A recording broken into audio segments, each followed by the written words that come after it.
Training দিয়ে কিছু হবে যদি আপনার প্রাতিষ্ঠানিক জ্ঞান না থাকে।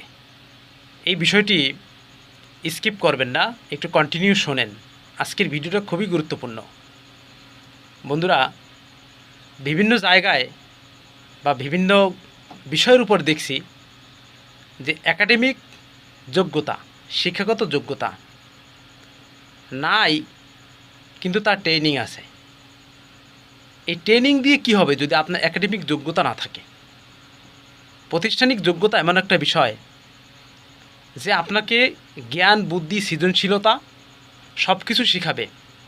ভদ্রতা, নম্রতা, ব্যবহার, আচার আচরণ, ছোটদেরকে স্নেহ করা, বড়দেরকে সম্মান করা, আর সমবয়সীর সাথে ভালো ব্যবহার করা, এটা আপনার প্রতিষ্ঠান শিখাবে, আপনার শিক্ষক আপনাকে শিখাবে। আপনার বই আপনাকে এমন একটা জ্ঞান দিবে, আপনি হুটহাট করে কোনো কাজে লিপ্ত হইতে পারবেন না। সেইটা আপনি 1 মাস 2 মাস ট্রেনিংয়ের মাধ্যমে কখনো কি সম্ভব?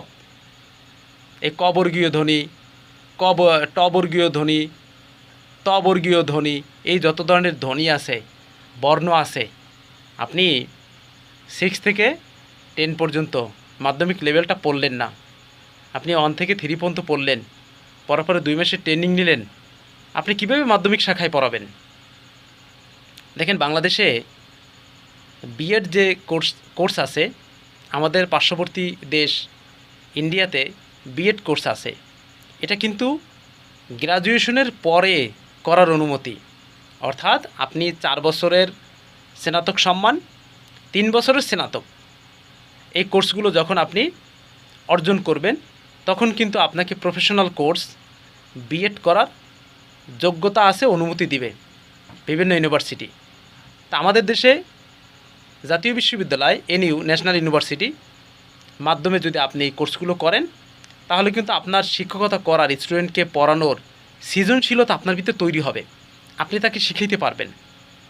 এটা তো ভাই, আপনি যদি এটা অর্জন করতে চান তাহলে আপনাকে একাডেমিক ব্যাকগ্রাউন্ড দরকার, শিক্ষাগত যোগ্যতার একটা লিমিট দরকার, যে লিমিট আপনি অর্জন করলে আপনি এই কোর্স করতে পারবেন। এরপর আপনি দক্ষতা, কৌশল শিখে আপনার স্টুডেন্টকে শিখাইতে পারবেন। সেটা কিন্তু কখনো 3 পাস করে, আপনার 2 মাসের ট্রেনিং করে পড়ানো যায় না। তো বন্ধুরা, আজকের ভিডিও এ পর্যন্ত। ভিডিও থেকে অবশ্যই আপনি অনেক কিছু শিখলেন। যখন শিখলেন, এই শেখার জন্য একটা ফলো দিবেন, একটা লাইক করবেন, একটা গঠনমূলক কমেন্ট করবেন, আর একটা শেয়ার দিয়ে যাবেন। ধন্যবাদ।